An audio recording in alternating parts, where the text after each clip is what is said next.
Good morning 12th class. कल हमने chapter start किया था love across the salt desert, जिसके अंदर हमने नजब के बारे में पढ़ा था और फातिमा के बारे में पढ़ा था कि फातिमा के गांव में आने के बाद में जो सूखा पड़ा हुआ होता है 3 साल से जो कंटिन्यू सूखा होता है वो सूखा ख़त्म हो जाता है। और नजब के बारे में पढ़ा था कि नजब कौन था, कैसा उसका नेचर था, नजब के फादर का नेम क्या था। तो आफ्ताब उसके फादर का नेम था और उसके पास में उसका एक ऊँट था, कैमल था, जिसका नाम था अल्लाह रखा।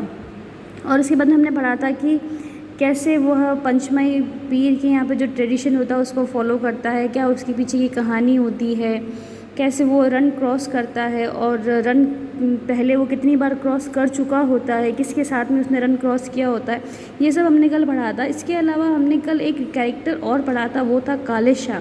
काले शाह कौन था? काले शाह एक क्लॉथ सेलर था और वह फातिमा का फादर भी था।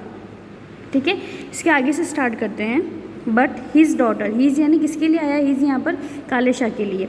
But his daughter Fatima was a हूर with eyes so bright that they would have light up the darkness of the underworld. लेकिन काले शाह की जो बेटी थी फातिमा, वह हूर जैसी थी, यानी कि बहुत ही सुंदर थी, परी की जैसी थी। उसकी जो आँखें थी वो बहुत ही ज़्यादा ब्राइट थी, इतनी ब्राइट आँखें थी उसकी कि वह पाताल लोक जैसे अंधेरे के अंदर भी रोशनी भर देती थी। She was taken by this quite pleasing young man so ready with his smile।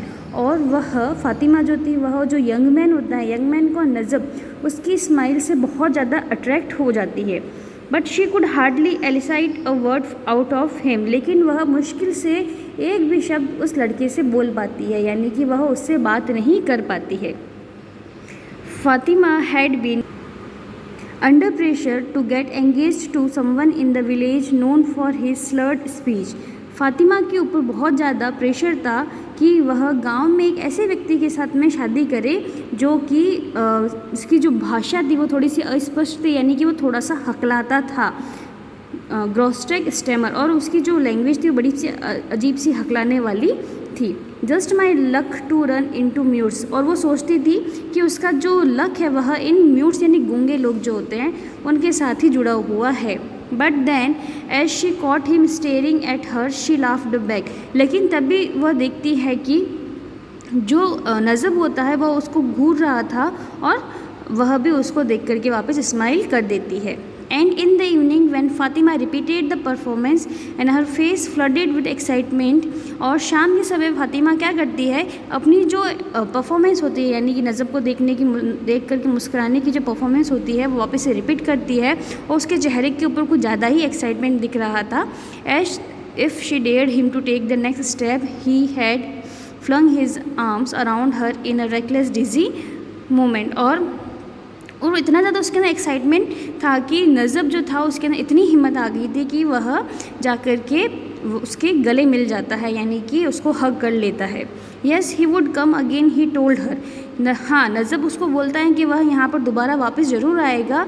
And saw her start with disbelief for he seem to have answer her inarticulate question. और मान लो वो उसको ऐसे बिलीव करवा देता है कि जो वो असंबंधित क्वेश्चन पूछने वाली थी उसका वो जवाब दे रहा है, यानी कि वह नजब उसको फील करवाता है कि वो अगली बार जब आएगा तो वो ना तो किसी स्मगलर जमन के साथ में आएगा, ना ही वो अपने फादर के साथ में आएगा, वह अकेला आएगा और वो वहाँ से उसको ले जाएगा। वुड ही कम अगेन, क्या वो वापस आएगा? This time he would come alone with no father or uncle to cramp his style. इस बार वह अकेला आएगा, ना तो उसके साथ में उसके फादर होंगे, ना ही उसके साथ में उसके अंकल यानी स्मगलर जमन के लिए आया है होंगे जो कि उसको रोक सके। And as he left he looked behind to find her gaze following him. और जैसे ही वो वहाँ से जा रहा था वो पीछे मुड़ करके देखता है कि जो फातिमा है वह उसको कंटिन्यू देख रही थी। हर eyes like a pair of storm लालटेन इन द डार्क। उसकी जो आँखें थी वह अंधेरे के अंदर एक लालटेन की तरह चमक रही थी।